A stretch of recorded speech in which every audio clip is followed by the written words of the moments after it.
बिस्मिल्लाहिर्रहमानिर्रहीम। Introduction of nursing research के ऊपर मैं एक वीडियो रिकॉर्ड कर रहा हूँ। चूँकि ये जो एक रफ़ वीडियो है तो इसमें हो सकता है कि प्रोफेशनल लैंग्वेज ना हो, तो कैजुअल लैंग्वेज बहुत यूज़ हो, उसके लिए एडवांस माजरत। और पहला टॉपिक जो हमारा है वो है कौन सा था, रिसर्च क्वेश्चन के हवाले से। ठीक है, रिसर्च क्वेश्चन जैसे कि रिसर्च और क्वेश्चन, इससे खुद ही वाज़ेह है कि इसके मफ़हूम क्या है। तो मेरी कोशिश होगी कि जो कॉन्सेप्ट क्लियर करना है इस वीडियो के अंदर, और कुछ टर्मिनोलॉजीज़ जो कि मतलब ज़रूरत होगी जिसको बताने की, वो उस पर डिस्कस करेंगे। अदरवाइज़ जो कि सिंपल होगी और जो कि मतलब ज़रूरत तलब नहीं होगी तो हम उसको वैसे ही इग्नोर करके चले जाएंगे, सिर्फ उसकी हेडिंग हम बता देंगे इसकी। ठीक है, तो रही बात रिसर्च क्वेश्चन की। रिसर्च क्वेश्चन एक ऐसा क्वेश्चन होता है जिसकी आउटलाइन के अंदर प्राइमरी कंपोनेंट, यानी कि उसकी बेसिक के अंदर ही इसके primary component to be studied and the guide the design and methodology of the study. मेरे ख्याल में इसको बताने की ज़रूरत नहीं है कि रिसर्च क्वेश्चन कोई भी रिसर्च कर रहे हो तो उसमें जो क्वेश्चन खुद ब खुद निकल रहे होते हैं, हम उसकी स्टडी करने के उसको फिर जो मेथोडोलॉजी के अंदर इस्तेमाल करते हैं तो हम उसको रिसर्च क्वेश्चन कहते हैं। अच्छा, एक चीज़ और इसमें बताता चलूँ मैं, वो ये कि जैसे कि ये स्टेटमेंट है, स्टेटमेंट को एक दफ़ा गौर से देख लीजिए, ताकि कि जब एग्ज़ाम में एमसीक्यूज़ के अंदर इन केस आती है तो आपको मालूम होना चाहिए, मतलब आपके एग्ज़ाम ट्रिगर कर जाए कि यार रिसर्च क्वेश्चन की तरफ ही जा सकता है। एक तो आपका कॉन्सेप्ट क्लियर होगा, और दूसरा जब आप एक फिगर को देख लोगे, वर्डिंग को, तो आप वो आसानी से कर सकते हो।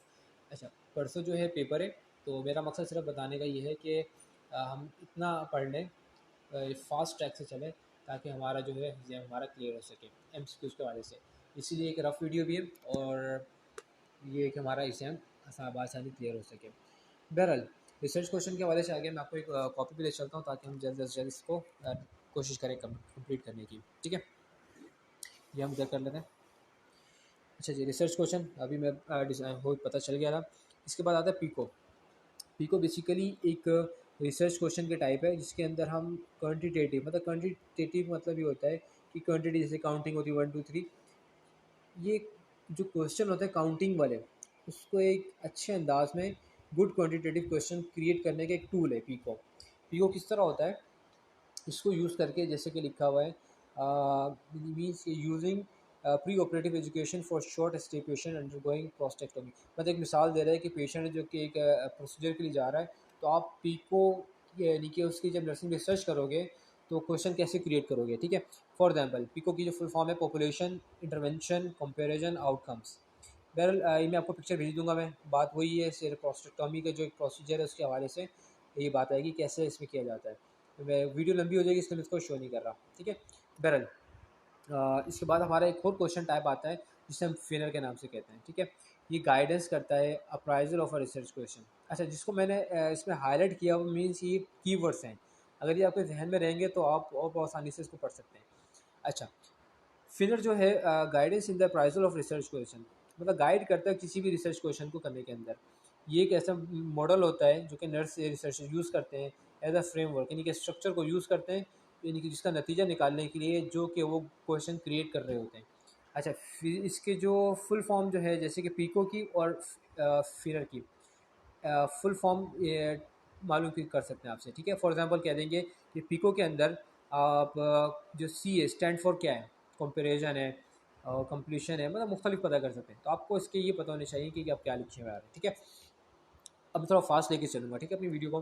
पीको की जो है पॉपुलेशन इंटरवेंशन कंपेरिजन आउटकम्स, ठीक हो गया। इसी तरह feasible interesting novel ethical relevant, ये आपको जो है मिल भी जाएंगे पीडीएफ की फॉर्म के अंदर। ठीक है, बहरहाल ये दो हमारी चीज़ें कंप्लीट हुई। इसके बाद आता है हाइपोथेसिस। हाइपोथेसिस हाइपोथेसिस क्या होता है कि री स्टेटमेंट होती है रिसर्च क्वेश्चन की, जिसके अंदर एनालाइज किया जाता है स्टैटिकली फॉर सिग्निफिकेंस। मतलब एक री स्टेटमेंट आप बताते हैं इसके अंदर, और रिसर्च क्वेश्चन होता है और उसके अंदर एनालाइज किया जाता है। मतलब आपने एक रिसर्च क्वेश्चन को एनालाइज किया स्टैटिकली, यानी कि उसके अंदर स्टेट्स बताए गए ये हो सकता है, और उसी को अपने स्टेटमेंट की फॉर्म में ले आए, तो इसको हम कहते हैं हाइपोथेसिस। ठीक है, अब हाइपोथेसिस तीन तरह के होते हैं। ये नॉन डायरेक्शनल होते हैं, मतलब किसी को डायरेक्शन नहीं होती, किसी जगह भी मूव कर सकते हैं। तो ये दो दो ये टू साइडेड स्टेटमेंट होती है रिसर्च क्वेश्चन की, जो कि किसी भी डायरेक्शन में मूव कर जाती है। ठीक हो गया, यहाँ तक क्लियर है बात। इसके बाद डायरेक्शनल हाइपोथेसिस वो होते हैं जो कि एक साइड में मूव करते हैं और उसके अंदर एक ही डायरेक्शन के अंदर चल रही होती है। फॉर एग्जांपल अगर आप हॉस्पिटल में किसी डिजीज़ को लेके चलेंगे तो डिजीज़ एक ही उसके रुख में चलती रहेगी। फॉर एग्जांपल जैसे हमने प्रोस्टेक्टोमी हमने पढ़ा था, तो हम जो प्रोसीजर के बारे में पढ़ेंगे तो हम लोग क्रेनिटोमी के अंदर कभी नहीं जाएंगे जो ब्रेन के अंदर होगी, ठीक हो गया। तो एक डायरेक्शन में चलेंगे तो उसकी एक मिसाल डायरेक्शनल हाइपोथेसिस के हवाले से आएगी। एक रेलिवेंट एग्जांपल आपको मैं एग्जांपल के तौर पे बता रहा हूँ मैं, ठीक है। अब नल हाइपोथेसिस क्या होता है, ये भी क्वेश्चन आ जाता है एमसीक्यूज के अंदर, कि ऐसी स्टेटमेंट होती है जो कि किसी जगह भी बैठ नहीं रही होती। मीन्स के a statement of the research question that declares there is no difference between the groups, मतलब दोनों जगह पे नहीं होती है, 50% इधर होती है 50% इधर होती है, आप ऐसा समझें कि। और ऐसा भी समझ सकते हैं कि इसके अंदर कोई नतीजा नहीं निकलता, ठीक हो गया, नल हाइपोथेसिस हो गई। दोबारा इन दोनों को बताने के लिए नॉन डायरेक्शनल के अंदर दो साइडेड स्टेटमेंट होती है, किसी जगह भी मूव कर जाती है। डायरेक्शनल के अंदर चूँकि एक साइडेड होती है तो एक डायरेक्शन में चेंज होती है। और जो नल हाइपोथेसिस होता है उसके अंदर कोई डिफरेंस होता ही नहीं ग्रुप के अंदर, ठीक हो गया। इसी तरह डेवलपमेंट ऑफ हाइपोथेसिस, मेरे ख्याल में इसको छोड़ दें, और तरीक़ेकार बताया जा रहा है कि डेवलपमेंट किस तरह की जाती है हाइपोथेसिस के अंदर। तो इसके अंदर बस ये एक ही चीज़ है कि पीको क्वेश्चन और हाइपोथेसिस को कंबाइन किया जाता है। मीन्स ये पीको और जैसे हमने पढ़ा था फिनर, इसको जब हम यूज़ करेंगे टूल को तो हम एक अच्छे हाइपोथेसिस क्रिएट करने में कामयाब हो जाते हैं। अच्छा ठीक है, और उसके बाद हमने पढ़ी एक चीज़ आती है टाइप्स ऑफ एनालिसिस। अच्छा आपको बता दूँ, ये जो है समराइज़ है, इसके अंदर भी जो पीपीटीज़ हैं, मतलब जो इम्पोर्टेंट है वो मैंने पीडीएफ में क्रिएट कर ली है, वो भी लैपटॉप के अंदर सामने आ जाएंगी, मैं जल्द से जल्द वो भी दिखा दूँगा। इसमें बताने का मकसद आपको यही कि आपका जो कॉन्सेप्ट है वो क्लियर हो जाए, ठीक है। टाइप्स ऑफ एनालिसिस ये एग्जाम में आ जाते हैं कि एक डिस्क्रिप्टिव एनालिसिस होता है जिसके अंदर ये चीज़ आती है मीन, मोड, मीडियन और रेंज, मोड, स्टैंडर्ड डेविएशन, ठीक है, ये चीज़ें इनमें आ जाती हैं। और जो इन्फ्रेंशियल एनालिसिस होता है उसमें क्या होता है, एक पॉपुलेशन होती है, पॉपुलेशन के बाद सैंपल में आ जाता है, ठीक है। सैंपल डिवाइडेड बाय कर सकते हो पॉपुलेशन, ये एक आपको ऑप्शन मिल जाता है इसके अंदर, ठीक है। अच्छा इसके अंदर एक और चीज़ भी आपसे हो सकता है पता कर लें कि जो हमने डिस्क्रिप्टिव एनालिसिस पढ़ा, मीन, मोड, मीडियन, तो इसके अंदर मेजर ऑफ सेंट्रल टेंडेंसी भी मीन्स के मेजर्स करते हैं सेंट्रल टेंडेंसी। सेंट्रल टेंडेंसी का मतलब ये होता है कोई भी जो फॉर एग्जांपल हम 1 to लेके 10 तक की हम काउंटिंग करें तो जो 5 जो डिजिट है हमारा वो सेंट्रल में आ जाता है, सेंट्रल ऑफ टेंडेंसी आ जाता है। इसी तरह जो रेंज, मोड, स्टैंडर्ड डेविएशन है वो मेजर ऑफ वेरिएबिलिटीज आ जाता है, वेरिएबल्स जैसे कि सामने आपके पास आए हुए हैं, ठीक है, ये सारी चीज़ें इसके अंदर काउंटेबल होती हैं। अच्छा बहरहाल इसके बाद मूव करते हैं हम लोग, इसके बाद जो है रूल्स आते हैं क्वान्टिटेटिव एनालिसिस, ठीक है। मीन्स के वो क्या रूल्स हैं जो क्वान्टिटेटिव, आपको दोबारा बताएं, जो क्वांटिटी के अंदर होते हैं उसको एनालिसिस करने के लिए क्या होता है। भैया टेस्ट को सबसे पहले सेलेक्ट करते हैं, उसके बाद उसको रन करते हैं, तीसरे नंबर पे आके उसको जो है रिपोर्ट ऑल द टेस्ट, नहीं कि उसका रिजल्ट निकल जाता है, ठीक हो गया। इतना इंपॉर्टेंट नहीं है। टाइप्स ऑफ क्वान्टिटेटिव एनालिसिस दो तरह की होती है, एक तो क्वान्टिटेटिव होती है, क्वांटिटी के अंदर होती है, और क्वान्टिफाइंग होती है, ठीक है। इसके बाद गोल्स क्या होते हैं एनालिसिस के, ये आपको साइड में मिल जाएगा, मेरा डीप है, थोड़ा सा प्रोफेशन देख लीजिएगा। उसके बाद एज्यूम्शन ऑफ द डेटा, ये बहुत इंपॉर्टेंट है कि क्वान्टिटेटिव एनालिसिस बहुत इंपॉर्टेंट होता है हमारे लिए। इसमें बेसिकली डेटा जो वहाँ पर कलेक्ट होता है हम उसको एज्यूम करके फिर ही हम हाइपोथेसिस यहाँ कॉन्सेप्ट वगैरह और फ्रेमवर्क सारी चीज़ें क्रिएट होती हैं, ठीक है। तो इस सूरत में क्या है कि हमारे पास क्वान्टिटेटिव जो एनालिसिस होता है दो तरीके के होते हैं, पैरामेट्रिक और नॉन पैरामेट्रिक। इसके अंदर डिफरेंस याद करने के लिए हमें यह है कि जो पैरामेट्रिक जो टेस्ट होता है उसके अंदर जो डेटा होता है नॉर्मली डिस्ट्रीब्यूटेड होता है। एमसीक्यूज में आपसे बेल कर्व भी पता कर सकते हैं कि बेल कर्व इनको another form of parametric test जो है बेल कर्व एक ऑप्शन दे सकते हैं, तो आपको बस पता होना चाहिए आपको, ठीक है, बेल कर्व भी आ रहा। तो पैरामेट्रिक टेस्ट जो होता है उसमें डेटा नॉर्मली डिस्ट्रीब्यूटेड होता है, जो कि नॉन पैरामेट्रिक के अंदर डिस्ट्रीब्यूशन ऑफ डेटा जो है हम खुद एज्यूम करते हैं, means assumption about the distribution of data. इसके अंदर क्या था कि डेटा नॉर्मली डिस्ट्रीब्यूटेड होता है जो कि ऑलरेडी डिसाइडेड होता है, और इसके अंदर जो है assumption about the distribution of data होता है, जिसके अंदर हम जो है एज्यूम खुद कर रहे होते हैं।